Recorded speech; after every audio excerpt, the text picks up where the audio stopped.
विद्या भारती द्वारा ऑनलाइन कक्षा में आप सभी का हार्दिक अभिनंदन है। मैं बनवारीलाल शर्मा, माध्यमिक आदर्श विद्या मंदिर बालाहेड़ी से कक्षा 8वीं विषय गणित प्रश्नावली 1 परिमेय संख्या के बारे में अध्ययन करते हैं। आज हम परिमेय संख्या के बारे में विश्लेषण करेंगे। प्रश्नावली प्रारंभ करने से पहले उसकी सामान्य जानकारी लेते हुए हम प्रश्नावली के प्रश्नों का अभ्यास करेंगे। हमारी जो पहला अध्याय है उसमें है परिमेय संख्या। तो प्रश्न हमारे पास में ये आता है परिमेय संख्या कहते किसे हैं, क्या होती है?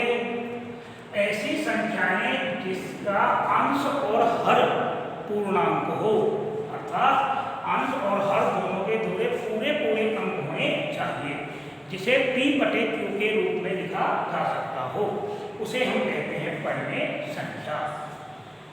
अर्थात P/Q ऊपर की संख्या अंश, नीचे की संख्या हर, P हो गया अंश, तो ये हमारा P/Q।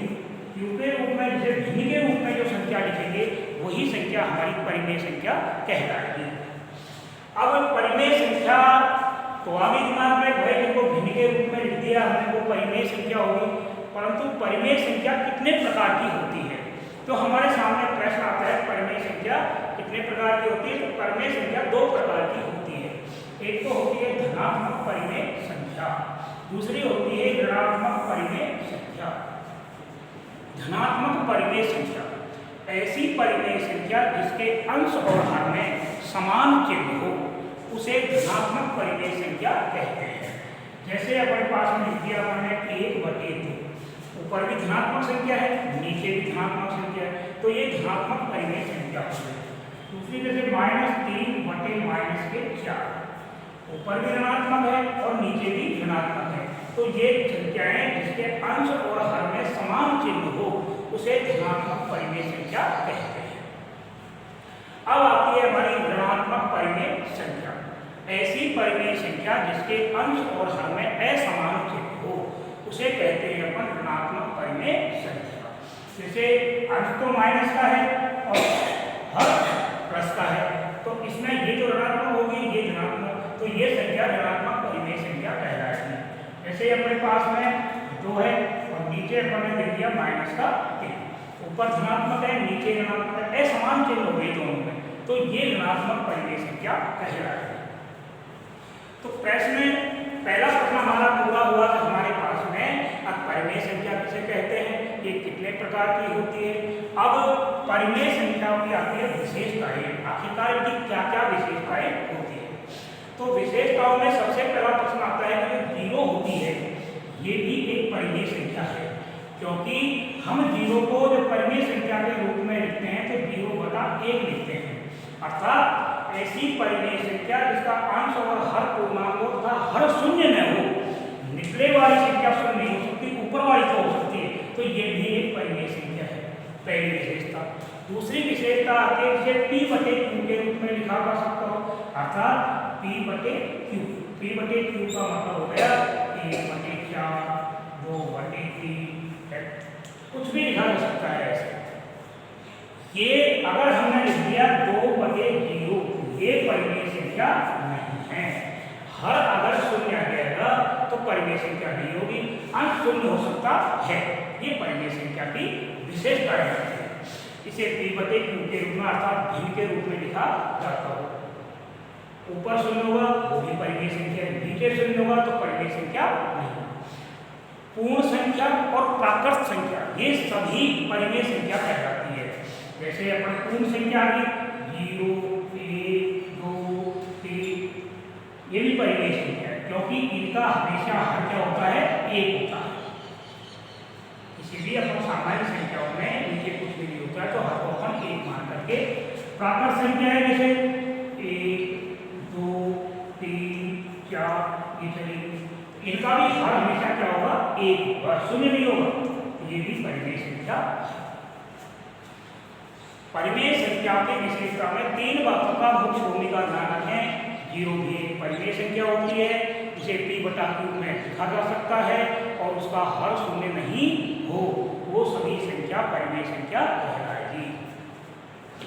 अगली उसमें क्रिया प्रक्रिया में चलती है परिमेय संख्याओं की संक्रियाएं, अर्थात कितनी संक्रियाएं होती हैं।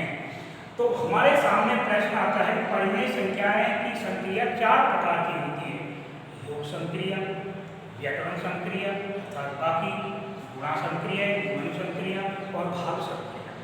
ये 4 प्रकार की संक्रिया अपने 6-7 कक्षाओं में पढ़ी है, यानी योग, बाकी, गुणा और भाग। जो और बाकी ये दोनों लैसे विधि से हल करना, गुणन संक्रिया में अंश को अंश से और हर को हर से गुणा करना, भाग संक्रिया में अगली वाली संख्या को बदल करके और हर को अंश को अंश से और हर को हर से गुणा करके भाग संक्रिया को हल कर लेते। इन चारों संक्रिया जब एक साथ होती है तो सर्वप्रथम फर्स्ट नंबर पे हम भाग संक्रिया को हल करते हैं। फर्स्ट नंबर में चारों संक्रिया एक साथ जब एक प्रश्न के अंदर हो तो सबसे पहला हमारा गणित का नियम है, पहले भाग संक्रिया को हल करें, नंबर 2 पे गुणन संक्रिया को हल करें और नंबर 3 पर चल करके जोड़ बाकी एक साथ करते हैं। भाग संक्रिया के लिए हमको पहले दूसरी वाली संख्या के अंकों को परिवर्तन करके अंश को हर और हर को अंश करके और उनका गुणा कर लेंगे। गुणन संक्रिया में अंश को अंश और हर को हर से गुणा करेंगे। भाग और जोड़ बाकी की संक्रिया में अपन ऐसे लेकर के हल करके और अपन प्रारंभ सवाल को पूरा समाप्त कर सकते हैं। ये अपन 6वीं और 7वीं में पढ़ा। अब यहाँ 8वीं कक्षा में जब परिमेय संख्याओं की जानकारी होगी तो उसके बाद में हमारा प्रश्न चलता है, हमारा नंबर आता है अब हम गुणात्मक प्रतिलोम संख्याएं और योग्य प्रतिलोम संख्याएं। तो सबसे पहला जो चलता है हमारा गुणात्मक प्रतिलोम।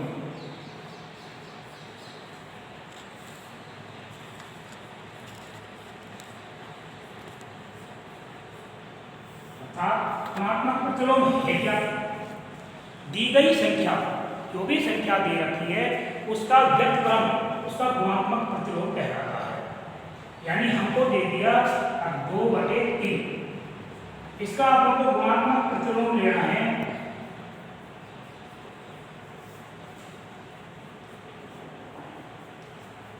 तो यह आ जाएगा हमारा 3/2।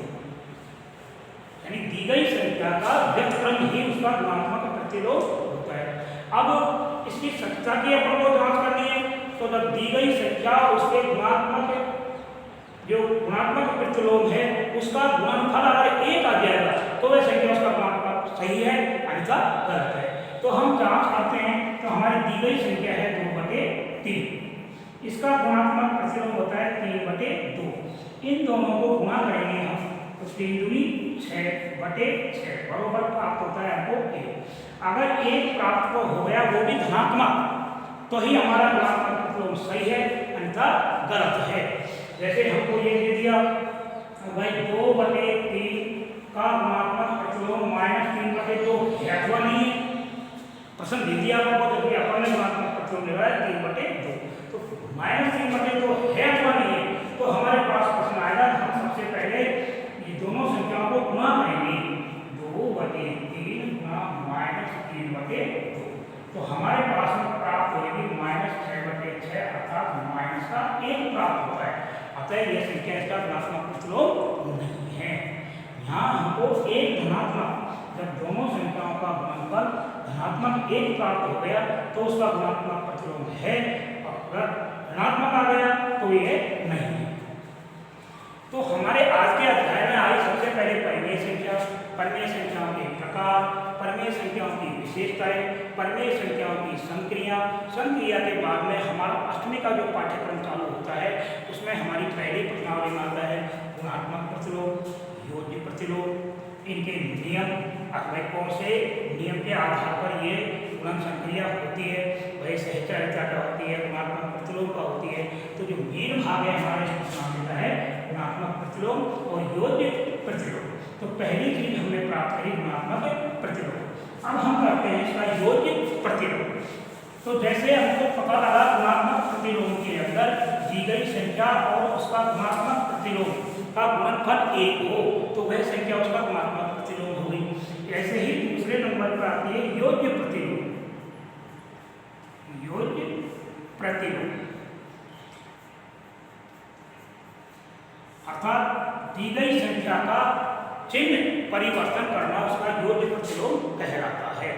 अगर हमको धनात्मक संख्या दी गई है तो उसको ऋणात्मक कर देंगे तो वो उसका योज्य प्रतिलोम हो जाएगा। अगर हमको ऋणात्मक दी है तो उसका धनात्मक कर देंगे तो वो उसका योज्य प्रतिलोम हो जाएगा। अर्थात दी गई संख्या का परिवर्तन चिन्ह ही उसका योज्य प्रतिलोम कहलाएगा।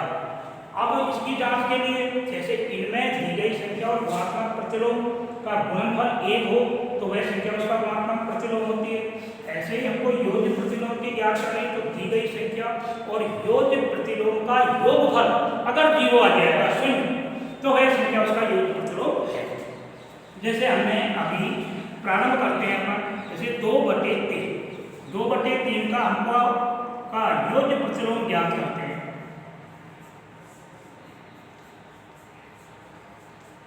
तो इसका योज्य प्रतिलोम आएगा हमारे पास -2/3 चिन्ह का परिवर्तन, ये इसका योज्य प्रतिलोम होगा।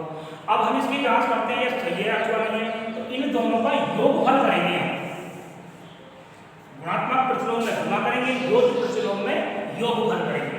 और इसमें गुणात्मक प्रतिलोम का गुणनफल तो 1 आना चाहिए और योज्य प्रतिलोम और दी गई संख्या का योग अगर 0 आ जाएगा तो उसका योज्य प्रतिलोम, अर्थात 2/3 प्लस माइनस के 3/2।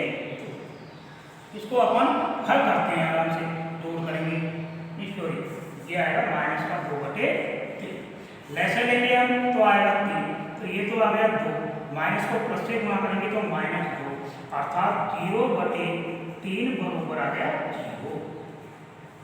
तो कहने का भाव है गुणात्मक प्रतिलोम वह संख्या होती है अब जिसका व्यस्तक्रम उल्टी संख्या तो उसका गुणात्मक प्रतिलोम, और योज्य प्रतिलोम दी गई संख्या के विपरीत चिन्ह यानी धनात्मक को ऋणात्मक, ऋणात्मक को धनात्मक, वह उसका योज्य प्रतिलोम कहलाती है। गुणात्मक प्रतिलोम का गुणनफल 1, योज्य प्रतिलोम का योगफल 0 हो तो वह संख्या उनका सत्यता की जांच की जा सकती है। इस प्रकार अपन ने इस प्रश्नावली के बारे में अपने सामान्य जानकारी प्राप्त की। अब कल से हम इस प्रश्नावली के प्रश्नों का अभ्यास करेंगे। आप भी दी गई परिभाषाओं से संबंधित इसकी जानकारी को ठीक प्रकार से लेकर के अभ्यास करें जिससे कि आपको सफलता मिल सके। धन्यवाद।